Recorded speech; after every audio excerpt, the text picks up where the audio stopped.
નમસ્કાર. દિવસભરના તાજા સમાચારોમાં તમારું સ્વાગત છે. તમારી સાથે હું છું પિનલગીરી ગોસ્વામી.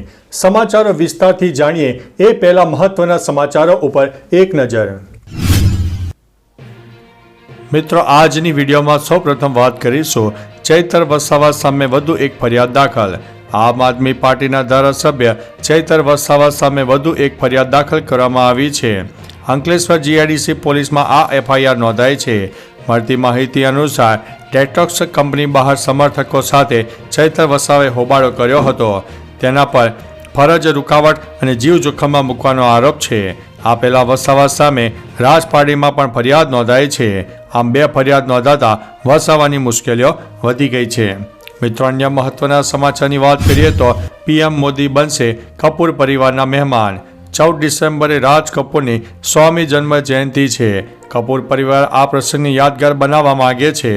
રણવીર, કરીના, કરિશ્મા, આલિયા, સૈફ અને નીતુ કપૂર સહિતનો પરિવાર વડાપ્રધાન નરેન્દ્ર મોદીને મળવા ગયો હતો. આ પ્રસંગમાં હાજરી આપવા માટે આમંત્રણ પણ આપ્યું છે.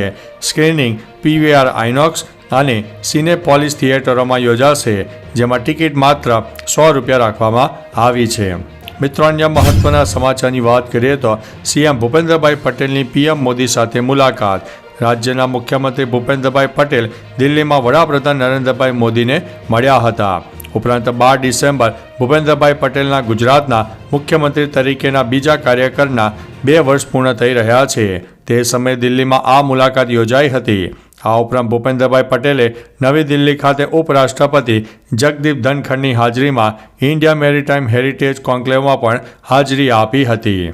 મિત્રો, અન્ય મહત્વના સમાચારની વાત કરીએ તો રાજકોટમાં ગોપાલ નમકીનની ફેક્ટરીમાં ભયંકર આગ લાગી છે.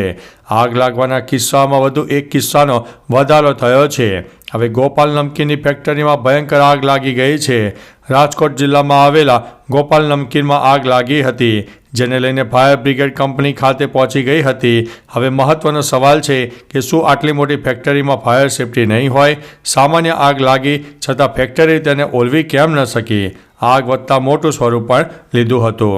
મિત્રો, અન્ય મહત્વના સમાચારની વાત કરીએ તો મેમો આપતી પોલીસને 440 વોટનો ઝટકો. અમદાવાદમાં છેલ્લા કેટલાક દિવસથી ઘણા ટ્રાફિક સિગ્નલો બંધ જોવા મળી રહ્યા છે. જો કે એક બાજુ પોલીસ લોકોને કાયદાનું ભાન કરાવી રહી છે અને લોકો પાસેથી કેટલાક દિવસોમાં જંગી દંડ પણ વસૂલવામાં આવી રહ્યો છે, તો બીજી બાજુ વીજ વિભાગે લાઇટ કાપી નાખતા સિગ્નલ બંધ થઈ ગયા હોવાનું પણ સામે આવ્યું છે, જેને પોલીસ હવે ચિંતામાં જોવા મળી છે. મિત્રો, અન્ય મહત્વના સમાચારની વાત કરીએ તો સારંગપુર બ્રિજ બંધ કરવાની તૈયારીઓમાં તંત્ર. કાલુપુર રેલવે સ્ટેશનનું રીડેવલપમેન્ટ પ્રોજેક્ટના ભાગરૂપે અમદાવાદ મ્યુનિસિપલ કોર્પોરેશનના સહયોગથી વર્ષોથી ધમધમી રહેલા કાલુપુર અને સારંગપુર બ્રિજને આગામી જાન્યુઆરી મહિનાથી બંધ કરી દેવામાં આવશે. આ બ્રિજ તોડીને 440 કરોડના ખર્ચે 4 લેન બનાવાશે. જોકે આ વચ્ચે સ્થાનિક ધારાસભ્યએ કહ્યું છે કે બ્રિજ 4 લેનના બદલે 6 લેનનો કરવાની માગણી પગલે મ્યુનિસિપલ દ્વારા સર્વે હાથ ધરવામાં આવ્યો છે. મિત્રો, અન્ય મહત્વના સમાચારની વાત કરીએ તો કલાકાર વિજય સુવાળાનો રબારી સમાજ દ્વારા વિરોધ. રબારી સમાજ દ્વારા વિજય સુવાળા અને તેમના કાંડથી કંટાળીને તેઓએ જ્ઞાતિ બહાર કરવામાં આવ્યા હોવાની પોસ્ટ વાયરલ કરી છે. રબારી સમાજ દ્વારા તેનો વિરોધ કરવામાં આવ્યા બાદ તેઓની જ્ઞાતિ બહાર કરવામાં આવ્યા હોવાની મેસેજ વાયરલ થઈ રહ્યો છે. રબારી સમાજના ગ્રુપમાં મેસેજ વાયરલ થઈ રહ્યો છે, જેમાં તેમની સાથે રબારી સમાજે કોઈપણ પ્રકારનો વ્યવહાર ન કરવા અપીલ કરવામાં આવી છે. મિત્રો, અન્ય મહત્વના સમાચારની વાત કરીએ તો બનાસકાંઠામાં શાળાને ગામ લોકોએ કરી છે તાળાબંધી. બનાસકાંઠાના ડાબી ગામે આવેલી શાળાને ગ્રામજનોએ સોમવારથી તાળા લગાવી દીધા છે અને તેની પાછળનું કારણ શિક્ષકોની ઘટ છે.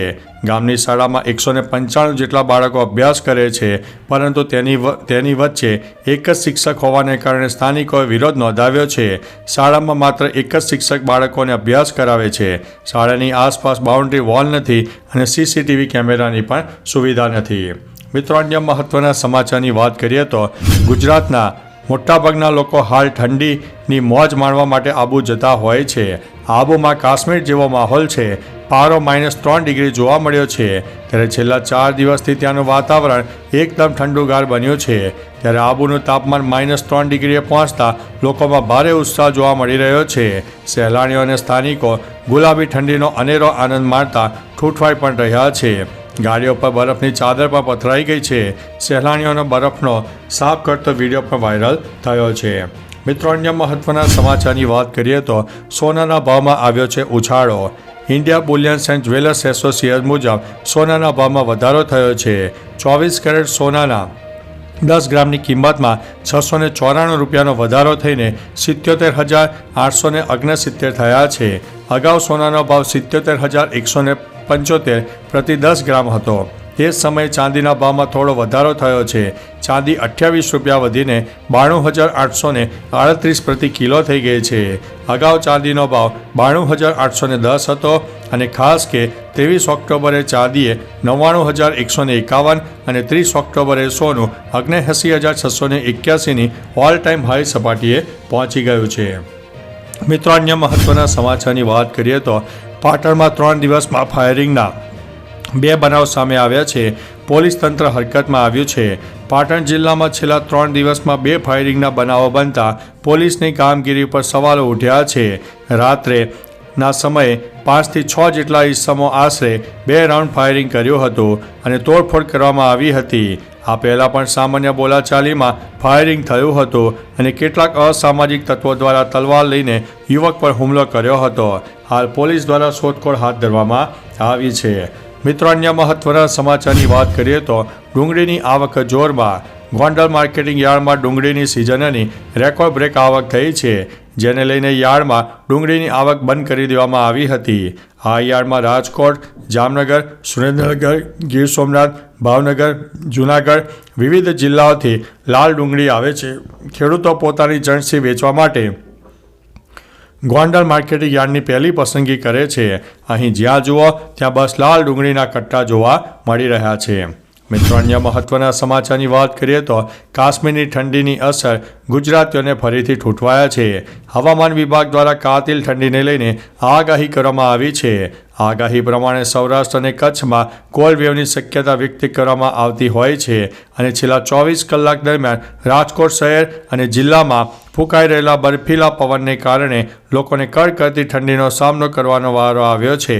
અમદાવાદમાં છેલ્લા 2 દિવસથી પારો ઘટતા લોકો રાત્રિના સમયે ઘરની બહાર નીકળવાનું ટાળી રહ્યા છે। મિત્રો, અન્ય મહત્વના સમાચારની વાત કરીએ તો એસટી બસનો ઉચાપત કરનારો કંડક્ટર ઝડપાયો છે।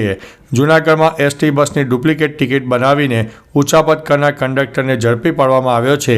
બસ ચેકિંગ વેળા આ તમામ બનાવનો પર્દાફાશ થયો હતો। વેરાવળથી રાજકોટ જતી બસની 2030 ટિકિટો મુસાફરોને આપી હોવાનું સામે આવ્યું છે। જો કે આ અંગે જાણ થતાં ચેકિંગ હાથ ધરવામાં આવી હતી। તે વેળા તમામ નકલી ટિકિટોનું ચેકિંગ કરતા ભાંડો ફૂટ્યો હતો।